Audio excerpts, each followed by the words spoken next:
تمام حاجیوں کے لازم و ضروری ہے کہ وہ اسی ندا پر لبیک اللہم لبیک کہیں۔ اس ندا کے بارے میں کتب تفاسیر، کتب احادیث میں بیان کیا گیا ہے، یہ اللہ رب العزت کی کسی بھی پکار کا جواب نہیں، اللہ کی کسی بھی ندا کا جواب نہیں، یہ حضرت ابراہیم کی ندا کا ہی جواب ہے۔ حضرت ابراہیم کی ندا، یہ تربیہ ہو گیا۔ اب ہم طواف کرتے ہیں، ہم بھئی جب حج کے لیے جائیں گے تو طواف بھی کریں گے، طواف پہلے بھی کرتے ہیں بعد میں بھی کرتے ہیں، پھر حجر اسود کو چومتے ہیں، یعنی حجر اسود کو چومتے ہیں۔ طواف کرنا، حجر اسود کو چومنا، بھئی آیا حجر اسود ایک پتھر کا نام ہے؟ اچھا بتاؤ، ہمارا اسلام پتھر سے آزادی دلانے کے لیے آیا نا؟ آیا نہیں آیا؟ لیکن دو پتھر ہیں، ایک صحن کعبہ میں ہے جس کا نام مقام مصلی ہے، اس پتھر کے سامنے بتایا تم جب طواف کرو تو 2 رکعت نفل نماز اس پتھر کے سامنے ادا کرو اور حجر اسود کو بوسہ بھی دو گے۔ اب یہ بتاؤ ہمارا اسلام پتھروں سے آزادی دلانے کے لیے آیا یا سینے سے لگانے کے لیے آیا؟ کہ تم مقام مصلی کے سامنے نماز بھی پڑھو، حجر اسود کو بوسہ بھی دو، کیا مطلب؟ حجر اسود کو بوسہ بھی دو، مقام مصلی پہ 2 رکعت نفل نماز بھی پڑھو۔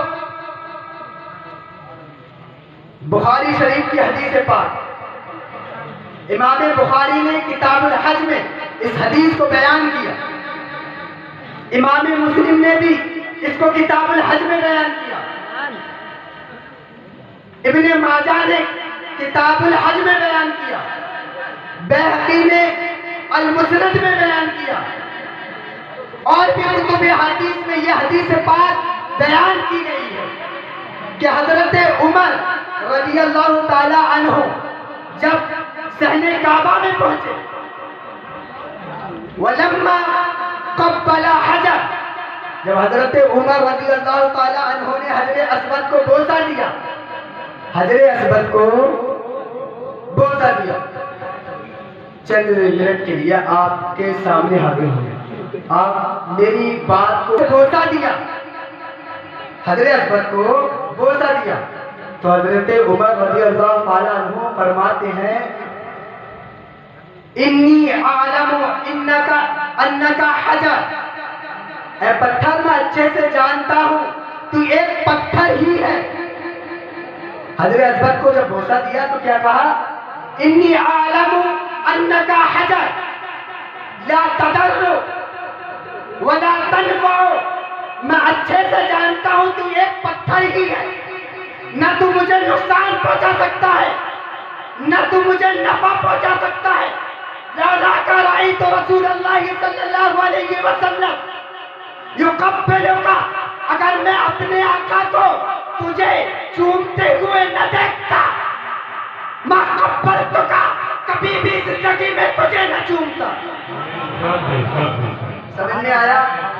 حضرت عمر کیا کہتے ہیں آقا؟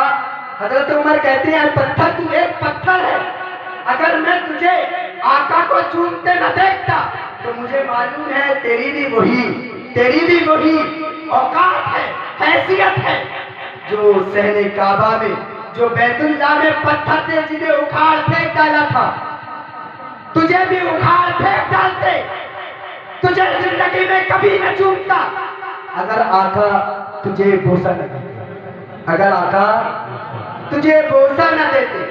تو گویا کہ حضرت عمر رضی اللہ تعالیٰ عنہ عالم تصور میں یہ فرما رہی ہے کہ میں نے حجر اسود کو اس حیثیت سے بوسہ نہ دیا وہ پتھر ہے، بلکہ میں نے حجر اسود کو اس لیے چوما، میں نے اس جگہ کو چوما جس سے حضور آقا علیہ الصلوۃ والتسلیم کے ہونٹ ٹچ ہوئے، جس سے آقا کریم صلی اللہ علیہ وسلم کے لبائے مبارک مس ہوئے، اور حدیث پاک میں آیا ہے کہ اللہ رب العزت نے آقا کریم صلی اللہ علیہ وسلم کو وہ مقام عطا کیا کیا اللہ نے جس زمین کو بوسہ دیا، جس زمین کو آقا علیہ السلام و تسلیم نے پائے افضل رکھ دیے، وہ عرش اعظم سے بھی افضل ہے۔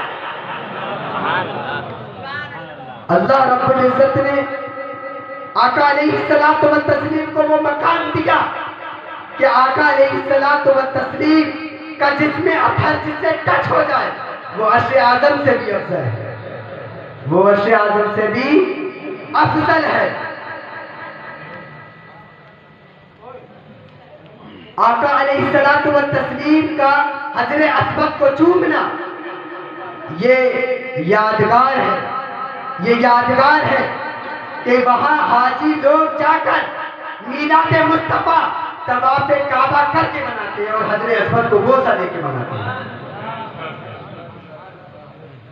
پھر مقام مصلی پر ہم 2 رکعت نماز ادا کرتے ہیں۔ اس کے بعد اور بھی تمام مناسک حج انبیاء علیہ الصلوۃ والتسلیم کی یادگار ہے، انبیاء علیہ الصلوۃ والتسلیم کی یادگار ہے۔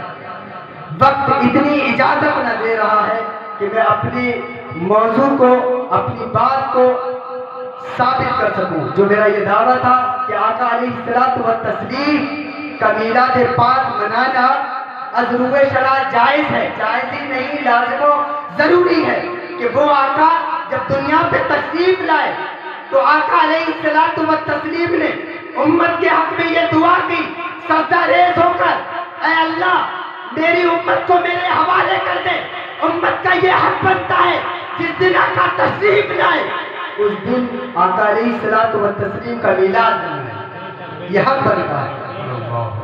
اور اللہ رب العزت نے بھی قرآن پاک میں فرمایا کہ تم میرے رحمت، میرے فضل، میرے احسان پر خوشیاں مناؤ، خوشیاں مناؤ، اور ایسی خوشیاں مناؤ جس میں تمہاری مستانہ وار خوشیاں ہوں، دل کی عطا گہرائیوں سے خوشیاں ہوں۔